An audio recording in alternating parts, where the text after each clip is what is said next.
always on your side. This is First Coast News at 5. A public safety alert tonight as people remain on high alert after a recent string of armed robberies and burglaries in several Jacksonville neighborhoods. The Jacksonville Sheriff's Office is asking for your help to catch these criminals, how social media is playing a role. Plus, why Jacksonville International Airport was evacuated this morning.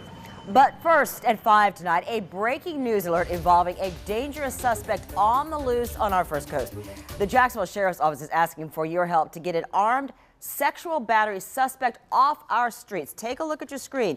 This is what the guy may look like. Investigators say he was in a light-colored, possibly tan or silver work truck. There was some kind of wording on the door. It had a toolbox in the bed of the truck on the passenger side. So if you know anything, please do call JSO right now. Jacksonville Sheriff's Office wants to thank the community tonight. It's all about the amount of tips that they have received. Exactly. In recent weeks, they've led to some really big arrests, including a serial burglary suspect who targeted a local church. First Coast News reporter Nick Perot joins us from the newsroom. And Nick, what did the Sheriff's Office tell you today? Well, yes, in 2018, it's hard to believe that we don't really go anywhere without our cell phones or nearby to a computer. Well, Jacksonville Sheriff's Office says this has been very helpful for them. That's Twitter and Facebook. Social media's had a huge increase in following for the Jacksonville Sheriff's Office. Now, in years past, in terms of tips, that usually came through Crime Stoppers, which of course is usually anonymous. Now here, Melissa Buhetta of Jacksonville Sheriff's Office says they're getting a lot more tips through social media. Usually before they'd get maybe 1, 2, 3 tips a day. They get now as many as 40. Thanks to social media, it's been a big help for the Sheriff's Office. Now, with social media, Facebook and Twitter, people are messaging us directly with their name, giving us information, trying to stop crime in their community, using their real name. And we see that as a win when people are able to engage with us, not afraid to step up and say, hey, I might know who this guy is, and it's a win-win for everybody. Certainly a win-win for everybody, and coming up here at 6, we're going to tell you social media was used to help capture a murder suspect. Reporting in the newsroom, Nick Perot, First Coast News, on your side. Nick, thank you. More breaking news at this hour. A fire breaking out at an apartment complex near UF Health in the 3500 block of Boulevard Street. That's it, in Brentwood area. We could see some smoke coming from our camera here at the station. Firefighters went door to door to make sure everybody was okay. The fire now under control and nobody was hurt. A car crashed into the World Market retail store this afternoon. This is in Jacksonville Beach. You can see one of the window segments is completely gone. A shopper sent us some pictures from inside the store as well. Now, the good thing here is nobody was hurt. Authorities say the structure is also sound. Deputies are working to see if charges, though, are going to be filed. Avondale, Murray Hill, and even residents in Riverside are on high alert after several armed robberies and attempted burglaries. And the Jacksonville Sheriff's Office hosted a community meeting to address these concerns.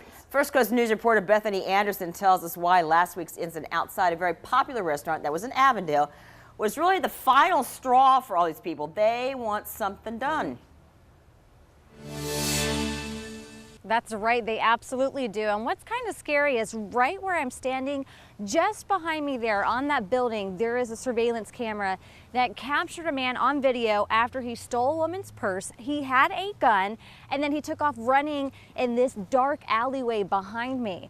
I talked to a few people who live along this strip. Not only do they tell me they're fed up, but they're also scared.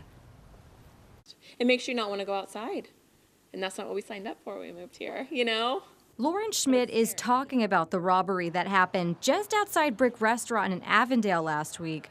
According to authorities, during a busy dinner rush, a man with a gun approached a woman, demanded her purse, and then took off. Supposedly what we heard, they ran down towards Riverside Avenue, which is where we live, so that was just really concerning and scary. That's the second time a woman has been robbed at gunpoint at this location. The last time, just a few months ago in October. This interactive Jacksonville Sheriff's Office crime map shows 9 similar incidents happening in Avondale, Murray Hill, and Riverside. It's not even 2 o'clock in the morning or 3, like out partying, you know, for that demographic. It's not even that now. Now it's just innocent people of different ages going to dinner, and you can't even do that anymore. The Jacksonville Sheriff's Office says they're hosting Sheriff's Watch meetings with residents and community leaders to see what can be done about the issue. So far, plans include extra patrols, adding light poles in dark alleyways have been discussed as well. Schmidt says she's hopeful for change. I would sleep better if that happened, honestly. I think everybody would. Now, I'm told those 9 armed robberies that happened earlier this month, all of those are still under investigation. As for employees that work at these restaurants, they tell me they have an escort bring them to their vehicles when it's time to go home. Reporting live in Avondale, Bethany Anderson, First Coast News, on your side. Bethany, thank you. Now to some breaking news, and it's some sad news to pass along. We have just learned that Lee Goggin, who was trapped in sand on Crescent Beach on our First Coast, has died. It was a bizarre incident on Sunday when St. Johns County Fire and Rescue responded to 911 calls and had to dig out Goggin. He had been digging a trench on the beach in the dunes before he got trapped. He was rushed to Flagler Hospital, but he was not able to survive his injuries. New tonight at 5 o'clock, a woman is injured after being shot in Durkeeville. It happened just before 1 o'clock this afternoon. We understand that she's 30 to 40 years old. She has multiple gunshot wounds. Investigators say she was out on her front porch when she was shot. She's having surgery at last check and is in life-threatening condition. The shooter is still on the loose, so if you know anything, please call Crime Stoppers. Well, a scary situation this morning after a moving walkway caught fire at Jacksonville International Airport. Smoke filled the concourse and passengers had to be taken out of the airport. The airport was indeed evacuated. On Your Side reporter Alex Osaida has the latest for us. Passengers allowed to go back into the concourse now. This not the case earlier this morning around 6 o'clock when JFRD said that a small fire broke out on the moving walkway in Concourse A. The cause said to be a motor inside that moving walkway. Officials forced briefly to evacuate Concourse A, moving passengers to Concourse C, shutting down security checkpoint for some time as well. We heard from a woman who got to the airport seeing those fire trucks parked out front. Take a listen. And we came in and there was a huge line and the guy was like, there's a fire on the other side of the airport. And worrying about like the next layover and whether or not we're going to get to where we're going to need to be on time. No one injured in all this. JIA is expected to work on that boater sometime today. Reporting from JIA, Alex Osaida, First Coast News, On Your Side. Thank you, Alex. JSO has just released the name of the man killed last night on Lem Turner Road. Police say Nathaniel Butler was walking in the road when he was hit by a truck. This crash happening just after 7 o'clock last night, and it shut down roads for a couple of hours. Police say the driver of the truck did stay on the scene and is cooperating with this investigation. Another investigation is underway into the fatal sinking of the El Faro, this time at our nation's capital. Members of the House Transportation Subcommittee met this morning to examine what happened and to follow up on the recommendations made by the National Transportation Safety Board after its long set of hearings. Leaders from the NTSB and Coast Guard were questioned before the panel today to find out what changes have been made since the findings were released last month. Have you seen any improvement, any action on your recommendations yet? Some to the Coast Guard, some to the ship owners?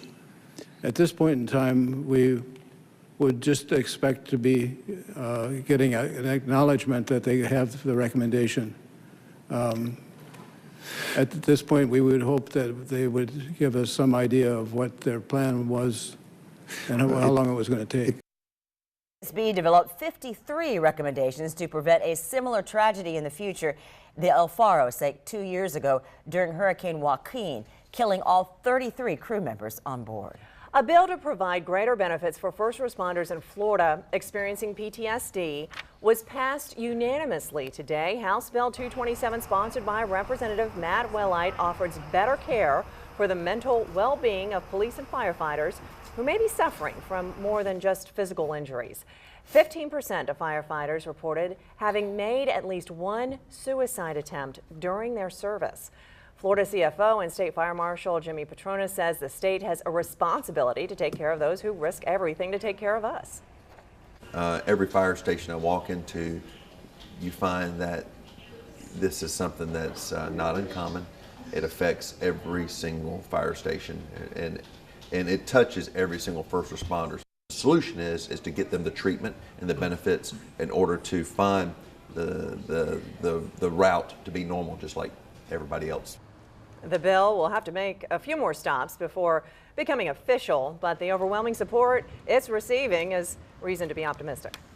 Former Jacksonville Mayor Alvin Brown has announced today that he is going to run for Congress. This marks a return to politics for the 2011 mayor of Jacksonville. He'll be running against U.S. Representative Al Lawson in the Democratic primary. Lawson defeated former Congresswoman Corrine Brown for the seat in 2016. Brown began her 5-year prison sentence yesterday. Alvin Brown was at her sentencing hearing last year. During that time, he wrote the U.S. District Judge and asked that he allow Corrine Brown to avoid prison time. Well, drivers who travel around the Oakleaf area still have some time before they have to start paying a fee. New tolls and express lanes along State Road 23 near the Duval-Clay County line were originally scheduled to go live early this year, but now FDOT says it's targeting late summer. Though there will be no physical booths, drivers will have to pay with Sun Passes or get a toll by plate bill in the mail. Well, we are just a few hours away from President Trump's first State of the Union address. Details on his main speaking topics in tonight's speech.